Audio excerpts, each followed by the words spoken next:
Hey guys, today I'm filming my 5th update for my Makeup Use Up 2018. If you guys have not seen any of my other videos, I will have my playlist linked up in the cards. And if you're unfamiliar with this series, basically at the very beginning of the year, I chose a set of products that I wanted to finish or hit pan on by the end of the year. And I also wanted to finish up an additional 50 makeup items.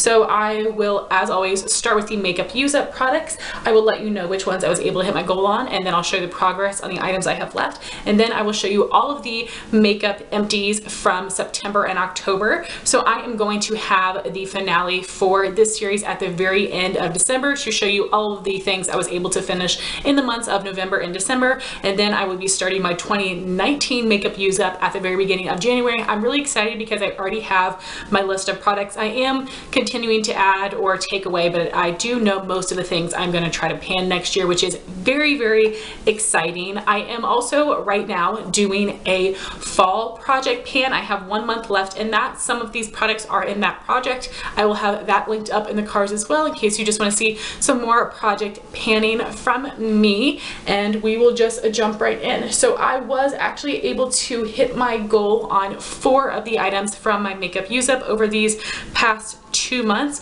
The first thing is the Makeup Geek eyeshadow in Frappe. This was my crease color for my fall project pan, and I love this. This is such a beautiful warm tone shade that does have more of that like earthy red tones. It isn't so orange. It is so pigmented, so easy to blend. Makeup Geek shadows for me take a very, very, very long time to pan. Makeup Geek Cupcake, I had to put that into projects. Frappe, I had to put into projects to be able to hit my goal, which was hitting pan on them. And I'm really, really happy with this progress because I know how challenging it was. My next shadow is from the Anastasia Modern Renaissance palette. This is burnt orange. My goal was to hit pan. As you can see, I have definitely done so, and the pan is continuing to grow. Once you hit pan, it's very easy to expand the pan in Anastasia shadows because they are so dusty. So I am trying to more focus on the edges and wear it down evenly instead of just creating a larger dip in there. But this is one of my favorite shades of all time. This is a little bit more of an orangey tan color. Love it for a transition shade. I'm really happy this is sold as a single because I will purchase that individually. And I was able to hit my goal on 2 of the lip products, which are in my current fall project pan. I completely finished up this little mini of the Tarteist lip liner in the shade Latergram, which is like a terracotta nude. These lip liners, you can twist them up, but you cannot twist them back down. So I never really knew how much I had left, but I knew it wasn't many, so it couldn't be too much. This lip liner, you cannot twist up too much because it's such a dry formula. You can have little bits break off, so just twist up a tiny amount at a time. It is a really pretty color.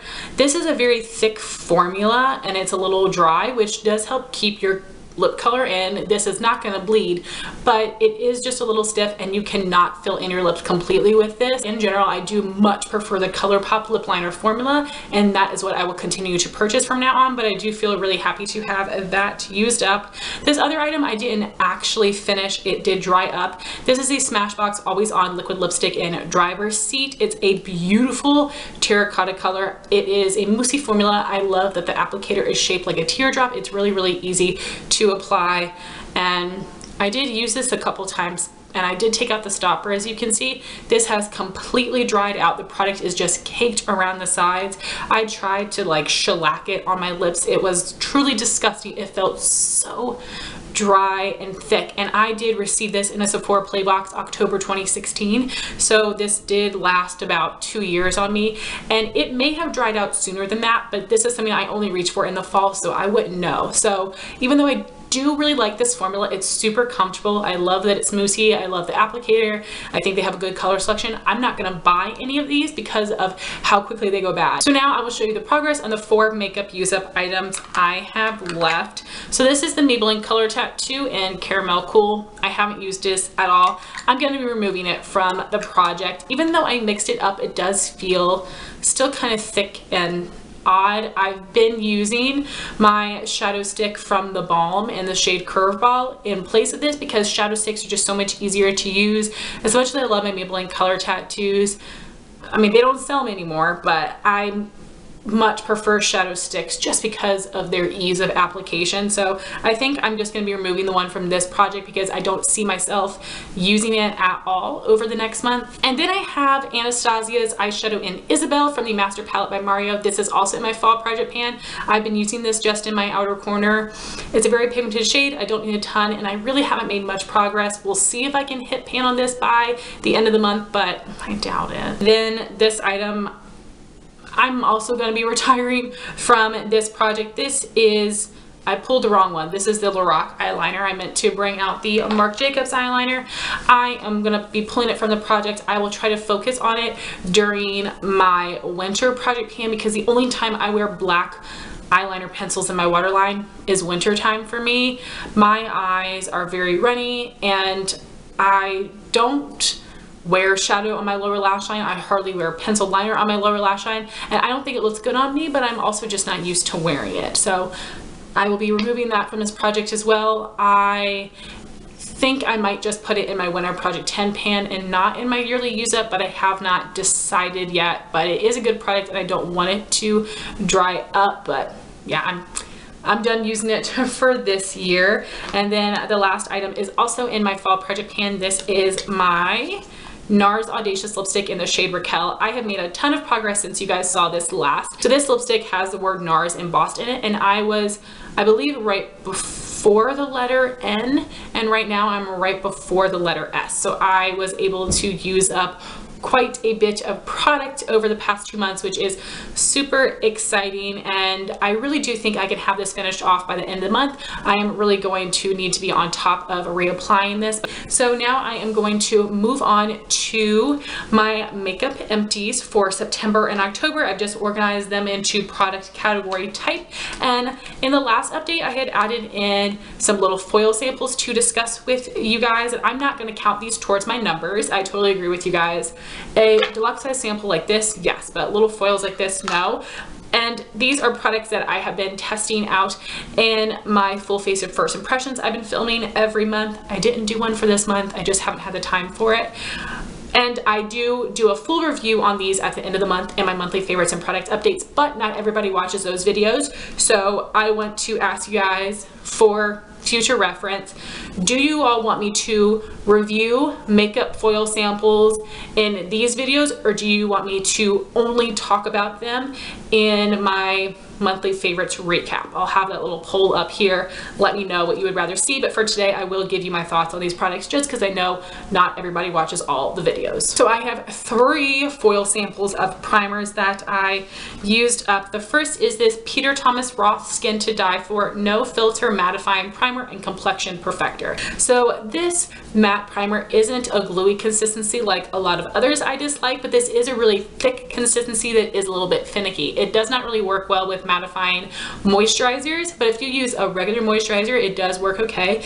I just take a little bit of product, try to work it in my hands to warm it up, and then I do just press it on my skin, which is some of the advice that I have been given when working with more matte primers, and that does work okay. I do have a deluxe sample of this that I had gotten in a Sephora play that I'll be happy to use next summer, but I doubt it'll be something that I purchase just because it is so finicky, and it does help keep me a little bit more matte, but it's not incredible. Then I used up a little sample of the Tatcha Silk Canvas Filter Finishing Protective Primer. It was just a little size like this. I don't understand. I don't know what this is supposed to do for your skin. It didn't mattify me. It didn't make me look glowy. It didn't blur my pores. I didn't feel like it made my skin look smooth. It just gave a nice barrier for foundation to glide on top of easier than not putting anything on my skin. But like, yeah, I'm not gonna buy this. I'm not even tempted because it didn't do anything for me. So I'm actually very happy about that because it is such an expensive product, but like, I truly don't understand. So if you guys have tried this, let me know your experience. Then I had finished a foil sample of the Too Faced Hangover RX Primer. This is supposed to be a hydrating face primer. You guys know I'm oily, I don't need hydration. It was just okay. It was just that, a very basic moisturizing primer. So I have quite a few deluxe size samples I had gotten from different Ulta orders, and then I got one in a Sephora Play and whatnot, so I will work through those, but I doubt it's something that I would ever purchase. Then I have some deluxe size face primers I was able to use up. So this is the Hourglass Veil Mineral Primer. Last time I reviewed a little foil sample of this. This is another product incredibly overhyped, supposed to be amazing for oily skin. Girl, this didn't keep me matte. This was very smooth on my skin, but truly it didn't keep me matte. Not glowy, but it just, I have a couple more deluxe samples of this that I'll be happy to use up, but again, this is not something I'm tempted to purchase because it really didn't do much for me, which is a true shame. Then I had the NARS Pore and Shine Control Primer. I was so excited for this. This was terrible. The consistency of this was very odd because it always balled up on my skin.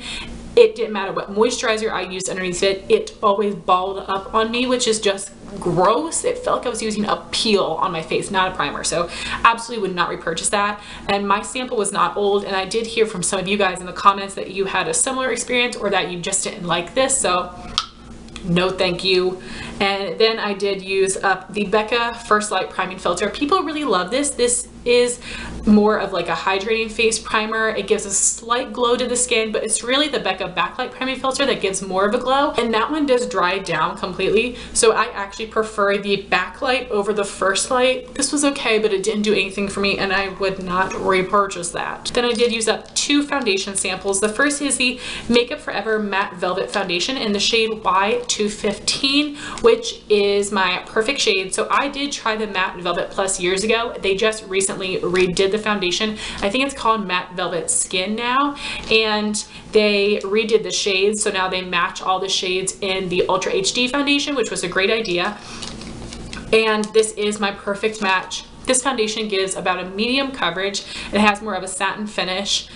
It does not keep me matte all day long, and it doesn't have as much coverage as I would like. This, for me, performs the same way it did when I first tried it years ago. People have raved about this for oily skin. For me, it's just okay. I did get actually a deluxe size in a Sephora Play box, so I will throw that into a project pan to use it up. And who knows, maybe once I use that, I will change my mind. Being able to use that product for a little bit longer, I might have different opinions, but as it stands now, this is not something I would purchase because it just doesn't keep me matte long enough, and it doesn't give me that full coverage I'm looking for. My other foundation foil sample is the Too Faced Born This Way foundation. It is supposed to have medium to full coverage, have a glowy finish, and I am in the shade Snow. Since I got that sample, they did add some more shades to the line, and Swan is my perfect match in all of the Too Faced foundations because it is very fair and yellow tone. Snow is a little dark for me and a little too peachy. I was able to make it work, but Swan is definitely my perfect match.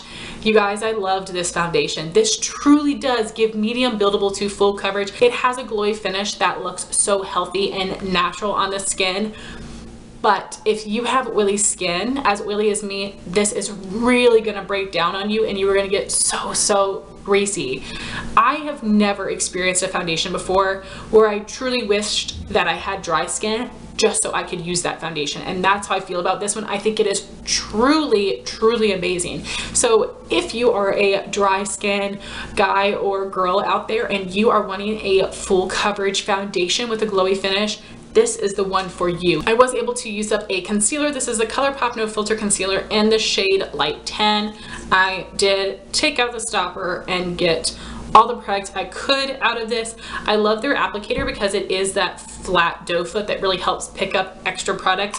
This concealer is so good. It does have a medium buildable coverage, more of a satin finish, and this is so good for blemishes, under eyes. And I also especially love using this shade, because it is very yellow tone, on my cheeks over top of the foundation to help build and give me more coverage, and that works so well. I've used it with so many different foundations and it works very well for that. I do have several other shades in the ColourPop concealer range, and even though they say they're warm undertone, they're more of a neutral. This is the lightest shade that is a true yellow, so unfortunately this does oxidize and become too dark for me, but I do have the white shade, so I will actually repurchase this color because I love the undertone so much. And great for the under eyes. For blemishes, I have to apply a little bit of product and then let it sit for a minute, and then I will blend it out with a brush to help keep the coverage. If I apply it and then go and blend it out right away, it will shear out a bit, so you have to give it a little time to set. But absolutely love this to build up coverage on my cheeks. Definitely will repurchase. One of truly the only ColourPop complexion products I actually love.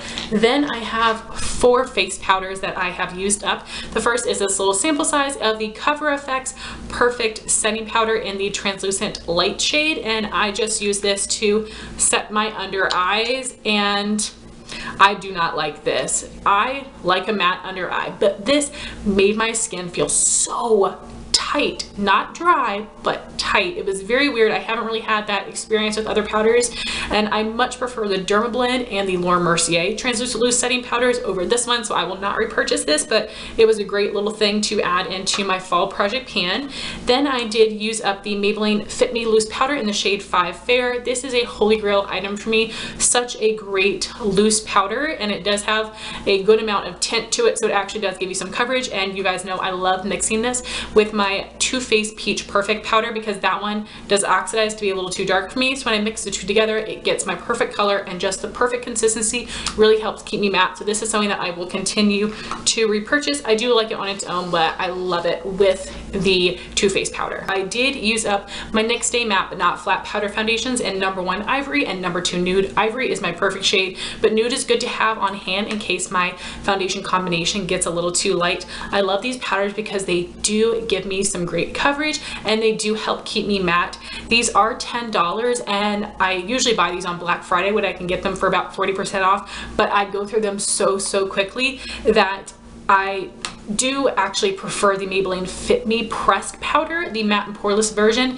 That one gives me great coverage. It's a good shade match for me. It helps keep me matte, but it's about half the price of the NYX. So even though I love these, I'm not going to purchase them anymore because they cost too much and I go through them too quickly. And my last 2 face products would be the Pixi facial sprays. I have the Glow Mist, which I use as a primer spray, and the Makeup Fixing Mist, which I used as a setting spray. The Glow Mist does have a little bit of like a greasy feel to it, which is why I didn't like using it to set my makeup. But for me, I didn't like the feeling on my skin. It didn't really do much for me. I think that the Hydrating Milky Mist from Pixi actually is a much better primer spray that does give you some of that nice hydration, but it doesn't make you feel too greasy. And then the Makeup Fixing Mist was a pretty good setting spray. I like the mist on this. It has a nice scent to it, but as you guys know, I don't really feel like setting spray does anything for me except for take away any powdery look. It doesn't really seem to prolong the wear of my makeup no matter which one I use, so I'm happy I have these used up, but I would not repurchase either of them. Next, I do have one brow product I was able to use up. This is the Benefit Brow Pomade in the shade number 1, which is a really nice light blonde shade. I do actually already have this one on backup in a full size I got for a really great price in a kit, and this is the best brow pomade I've ever tried because it does have a really great creamy consistency. It's not too thin and waxy, but it's also not too thick and cakey. It's very easy to draw onto your skin and work through the brows. It's also the lightest blonde shade that I've ever been able to find and use from a brow pomade. So I overall prefer using pencil powder. Even though it's a lot more steps, I like the look better, but this is the best brow pomade that I've ever tried, and I think it will take me forever to get through the full size that I have. But if you're looking for a brow pomade, I definitely recommend this line. Then I've got some eye primers. So I did finish this little foil sample of the Smashbox Photo Finish Lid Primer in the light shade. Wow, do you get a ton of product in here, and it's a bummer because they used to have, I think, like a light, medium, deep skin tone shade and a white and a black, and I think that now they only have the white, light, and medium, which really is a shame. I don't know why they couldn't have kept them all. This is an okay product, so it does have a tint to it, so it actually helps conceal your lids, which is fine, but for me it is a little thick, and I just prefer using a translucent eye primer because I do always set my eyes with a shadow which covers up any of the veining I have on my lids anyway. So For me, it's just not necessary, so I would not purchase that. And then I did use up a little mini of the Urban Decay Eyeshadow Primer Potion, the original. I really do like this eyeshadow primer. I do have pretty decently oily eyelids. They seem to have gotten maybe a little less oily over the years, but my eyeshadow will crease if I don't use a primer at all. But I do think this one works really well for me. It does help keep my eyeshadows lasting all day without creasing. I love the Milani eyeshadow primer, and that one is much cheaper than the Urban Decay, so I will continue to buy the Milani, but whenever I can get these little freebie samples, I will happily use them up. Then I have 3 eyeshadows that I finished completely. The first was this little small pan of ColourPop Full Zip. This is the smaller size pan that you see in their eyeshadow palette. This is from the Yes Please palette. This was just a matte cream I used to set my primer. I think that you cannot buy this on its own anymore, but that's fine with me. It did work well. It was a good color for me, a good formula, but I am just trying to go through all of the matte creams and all of my palettes to use them up. But if I am gonna buy an individual matte cream, it's gonna be Wet n Wild Brulee. I used up Matte Malloy from the Balm Meet Matte Nude palette, which was just a matte white. I was using that to set the primer under my brow bone. That shadow lasted me forever, and it is the best matte white I've ever used. I'm using a different matte white today. I am gonna keep using it, but I do not love it as much because it isn't as white, it isn't as pigmented, as smooth of a formula. This formula is just truly amazing. Then from the Urban Decay Naked 2 palette, I completely used up this shade Foxy, which was a light cream with a very strong yellow undertone. I was using this to set the primer in my crease, and I was really surprised how quickly I was able to work through it because I've never tried to pan an Urban Decay eyeshadow before, so that gives me some hope because I do want to pan some Urban Decay shadows next year. Just a little sneak peek for you. And that was pretty easy to work through. It was a really nice pigmented smooth formula. I enjoyed it, but of course I'm not going to go out and buy a $20 matte cream eyeshadow. I was able to use up one liner. This is the Clinique Pretty Easy Liquid Eyelining Pen. It does have a felt tip applicator, which I love. This is very easy to draw on your line and your wing. I do definitely recommend this product. I think that the Physicians Formula Eye Booster works just the same, and it is cheaper when you can get the Physicians Formula 40% off. I definitely do recommend this. It's a good product, but because I can get the same effect from the Physicians Formula for a much cheaper price, I will go with the Physicians Formula. I was able to use up a few mascaras. The first is the Tarte Tarteist Lash Paint Mascara. It does have a wet formula, a plastic bristle brush. This did not do much for me. It gave me a little bit of length and separation, but not much, even in combination with another mascara. I also hate this little sample because it's like this. It's not like a regular, you know, twist, and you get so much mascara caked in here every time you open it up, and it just makes a mess. It really just gets on my nerve, so I would not buy that. And then this tube has mascara all over it because I was using these at the same time. This is the Urban Decay Perversion mascara. This is also wet formula, but it has a natural bristle brush. This used to be one of my all-time favorite high-end mascaras. I sort of fell out of love with it, but using it again, I really enjoy this. It does give some really nice volume, some fluttery lashes, and a decent amount of length as well. So I don't think this is ever something I would buy in the full size, but I get little minis all the time, and I will continue to use them up. I also had used up this little mini of the Too Faced Better Than Sex mascara. This has a dry formula and a natural bristle brush shaped like an hourglass, so it does give some volume, some fluttery lashes.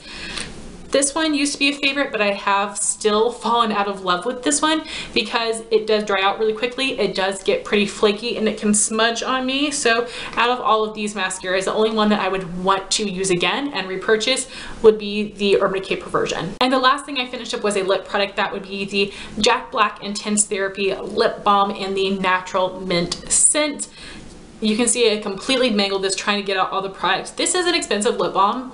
Well, not compared to the fresh sugar lip balms. This is like $7.50, but it does last absolutely forever. I love the consistency of this because it is thicker. It feels very hydrating, but it doesn't have any kind of a sticky residue when it starts to wear off, which is fantastic, and I really love this scent. They have several others, but this is the only one that I enjoy. So I have the Laneige Lip Sleeping Mask, just a little deluxe sample size of that I'm using now, and then I will repurchase this. So guys, that was my very, very long update. Thank you all so much for watching this video. I would love to know your thoughts on any of the products that I mentioned here today, and I will be bringing you guys my finale at the very end of December, and I will share with you guys my totals as far as how many things I used up in addition to my makeup use up, and then how many things I finished total. I am really excited to find out those numbers, and hopefully I can finish off a couple more things before the end of the year. Thank you all so much for watching this video. Please like, comment, and subscribe, and I'll talk to you soon.